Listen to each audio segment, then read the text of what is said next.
Bonjour tout le monde, bienvenue dans cet épisode du podcast Les astuces de Froggy. Aujourd'hui, Valérie va nous parler des People Also Ask de Google et comment ça va changer notre référencement naturel en 2025. Bonjour Louis. En effet, on va voir ensemble ces drôles de bestioles que sont les People Also Ask de Google. Je t'entends déjà me dire, mais c'est quoi qu'a Valérie? En effet, je suis pas sûr que nos auditeurs connaissent ce concept. Peux-tu nous en dire plus? Bien sûr Louis, les Also Asked, c'est une section directement dans les résultats de Google qui présente toutes les questions que se posent les internautes sur ton sujet du moment. Et les statistiques sont stupéfiantes. 70% des People Also Ask de Google contiennent des mots-clés très populaires et pourtant, la plupart des entreprises ignorent complètement cette mine d'or du référencement. C'est vraiment fascinant comme données, mais comment ces petites boîtes peuvent-elles avoir un tel impact sur la visibilité en ligne? Eh bien, c'est comme avoir un pass VIP dans le monde du référencement.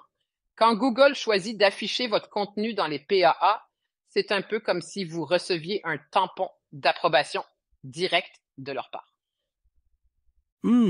Et comment Google fait-il ce choix exactement? C'est tout un processus sophistiqué. Google analyse des millions de recherches, étudie les comportements des utilisateurs et sélectionne méticuleusement les réponses les plus pertinentes. En fait, depuis juillet 2022, ils ont même réduit le nombre de PAA affichés. Oh, donc la compétition est encore plus rude maintenant? Exactement. Et tu sais ce qui est encore plus intéressant?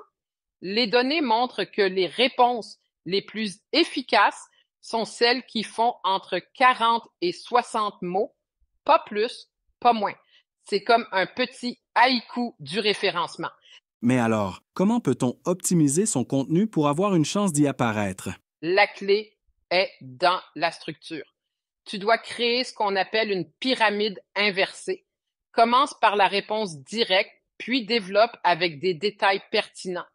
Par exemple, si quelqu'un demande comment optimiser son SEO en 2025, tu dois donner immédiatement une réponse claire et concise. Et j'imagine que le choix des mots est crucial aussi. Tu as mis dans le mille. Les mots-clés longues traînes sont essentiels.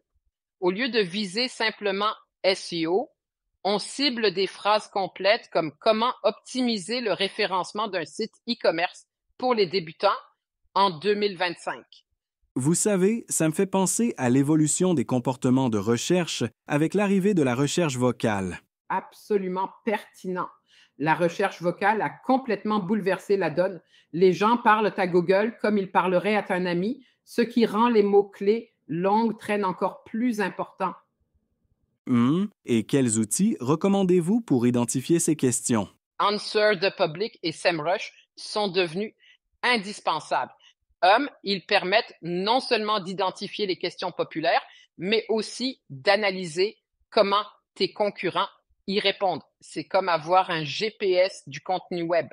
Donc c'est vraiment un travail d'analyse approfondi. Oui, mais tu sais ce qui est fascinant?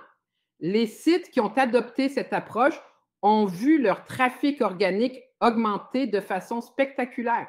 J'ai vu des cas où le trafic a triplé en 6 mois simplement en restructurant le contenu pour les PA. Et pour la partie technique, j'imagine qu'il y a des aspects à ne pas négliger. Oh là là, c'est crucial.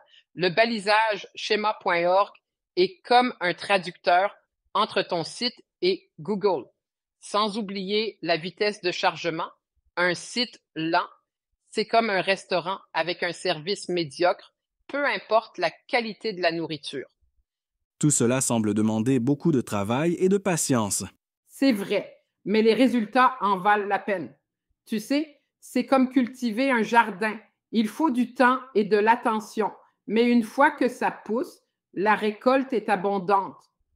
Quels seraient un de vos derniers conseils pour nos auditeurs? Restez authentique dans votre contenu, testez différentes approches et surtout, gardez à l'esprit que l'algorithme de Google évolue constamment.